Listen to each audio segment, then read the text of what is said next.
أعوذ بالله من الشيطان الرجيم بسم الله الرحمن الرحيم السلام عليكم ورحمة الله وبركاته الحمد لله رب العالمين الذي خلق الإنسان في أحسن تقويم وحده والصلاة والسلام على نبينا وحبيبنا محمد صلى الله عليه وسلم وبعد.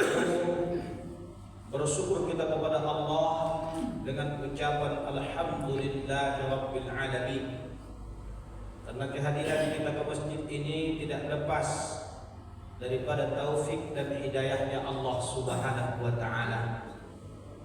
Kemudian berselawat kita kepada baginda Nabi Muhammad sallallahu alaihi wasallam dengan ucapan Allahumma shalli wa sallim wa barik ala sayyidina Muhammad wa ala ali sayyidina Muhammad.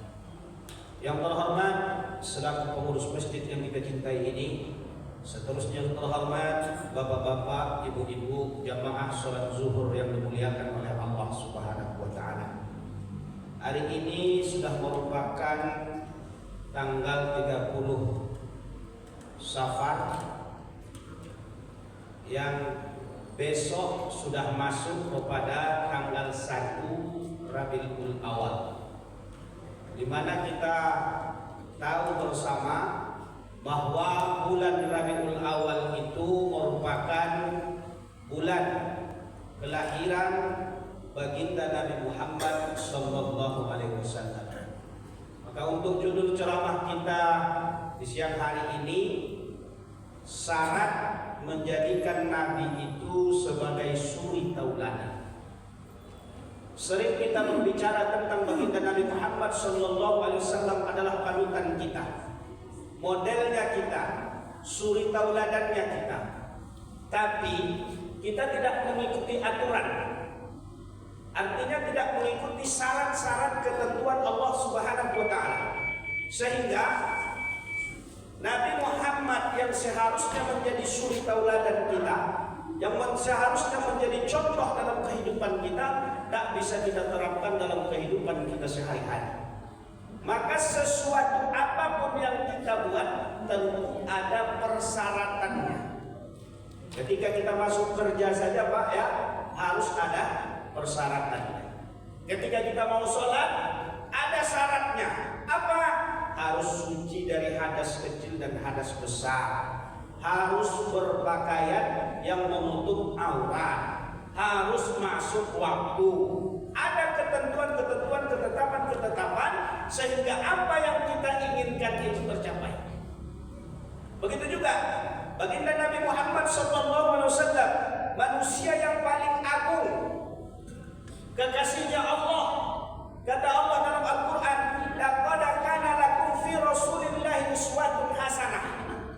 Sungguh dalam diri Rasul itu ada contoh, ada suri tauladan.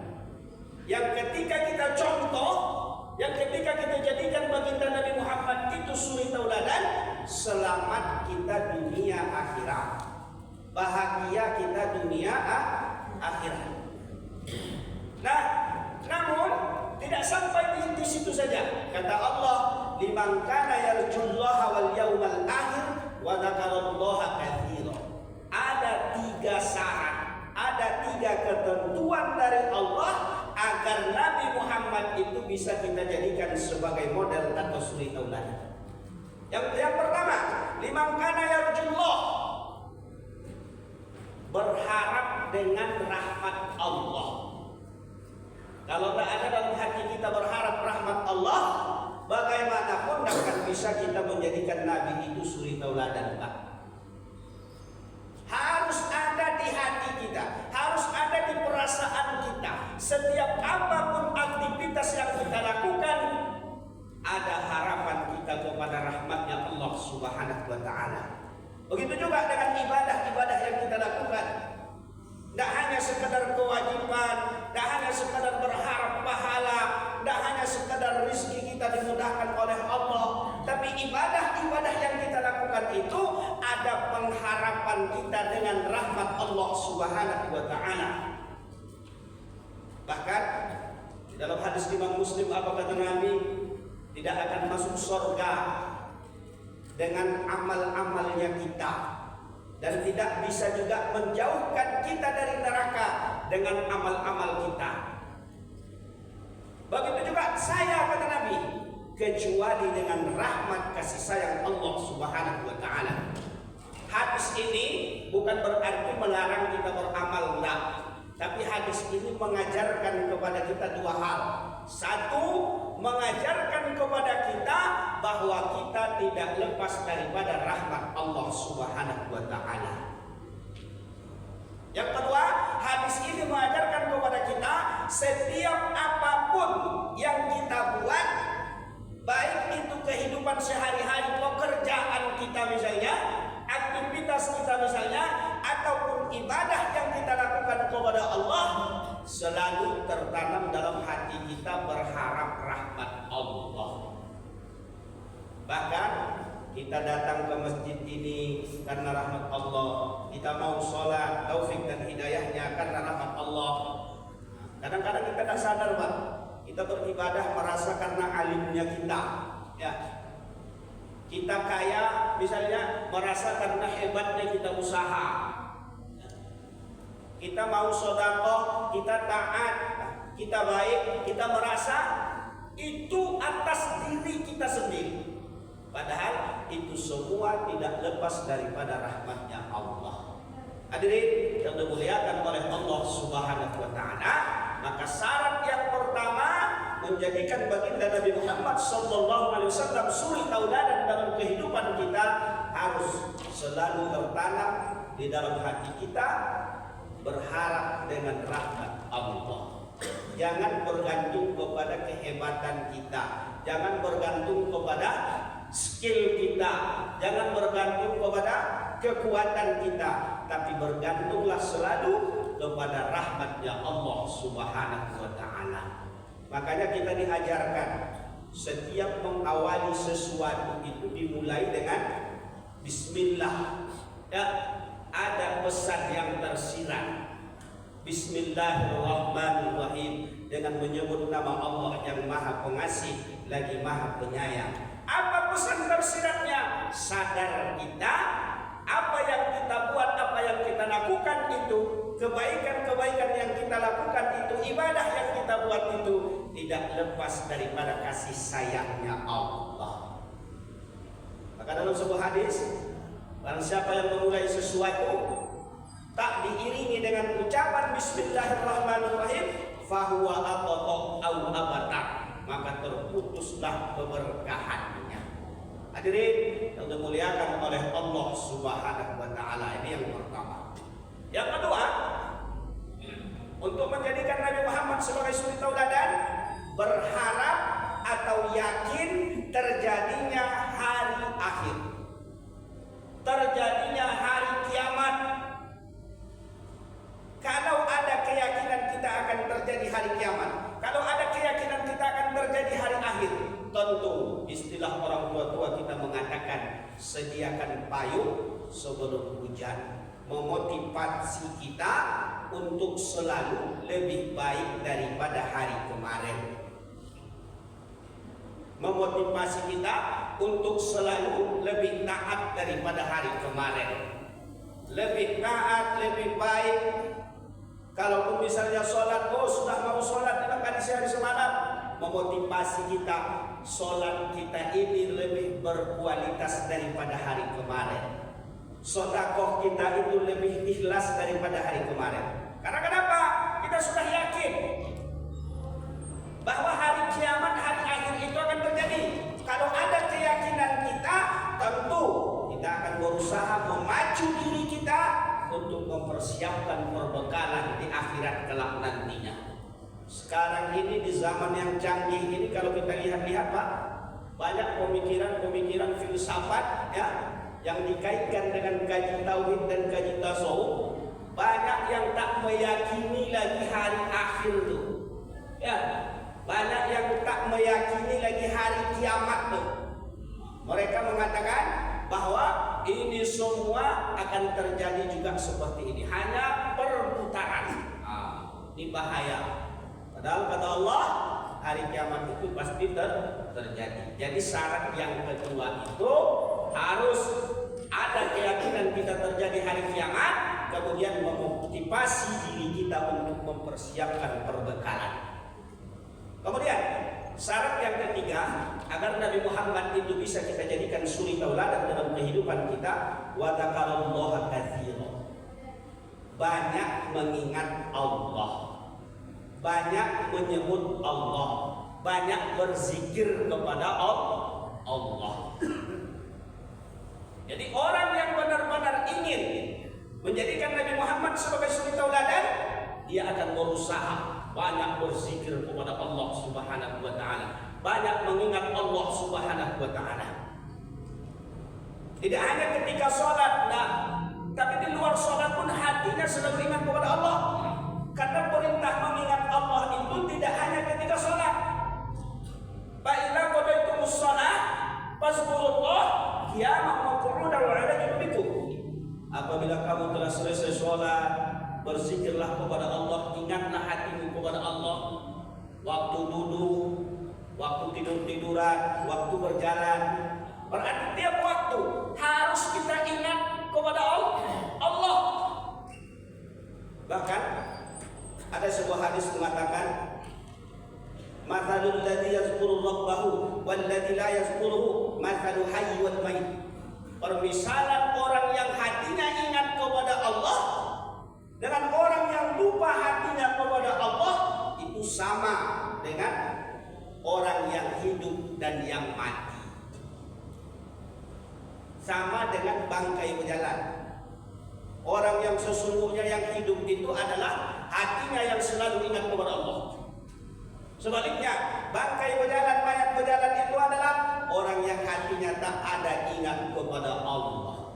Hadirin yang dimuliakan oleh Allah Subhanahu wa taala, coba kita absen diri kita. Dari tadi pagi sampai sekarang, kira-kira mana yang lebih banyak hati kita ingat kepada Allah atau lupa kepada Allah, Pak? Ya. Mana yang lebih banyak hati kita ingat kepada Allah atau lupa kepada Allah? Tidak usah panjang-panjang absennya. Dari tadi pagi, dari kita bangun, jam berapa kita bangun? 4:30. Dari 4:30 sampai sekarang 1:30. Kira-kira mana yang lebih banyak hati kita ingat kepada Allah atau lupa kepada Allah? Ketika kita lupa kepada Allah, ketahuilah sesungguhnya iblis sudah menguasai kita. Istahwaza alaihimus syaitan wa ansyahu zikrullah. Setan itu kata Allah, iblis itu kata Allah, sudah menguasai hati mereka sehingga mereka lupa kepada Allah.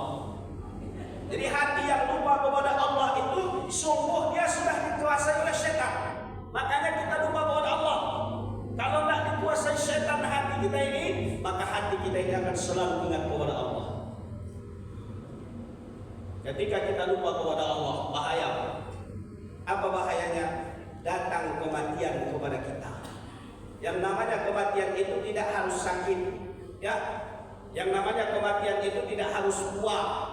Yang namanya kematian itu sesuatu yang Allah janjikan kepada kita yang pasti terjadi. Kullu nafsin dha'iqatul maut. Tidak harus sakit, tidak harus tua. Banyak orang yang sakit berbulan-bulan, bertahun-tahun, tapi tak mati-mati, sehat kembali. Ada orang cuma terpeleset di kamar mandi, dapat pengumuman inna lillahi wa inna ilaihi raji'un. Ada orang tak cuma terpeleset, cuma batuk Pak 3 kali lewat, ya. Batuk 3 kali lewat, tak ada sakitnya, tak ada hujan, tak ada angin. Inna lillahi. Coba kalau hati kita sering lupa kepada Allah, kalau hati kita sering lalai kepada Allah, datang kematian kepada kita, Pak. Ya.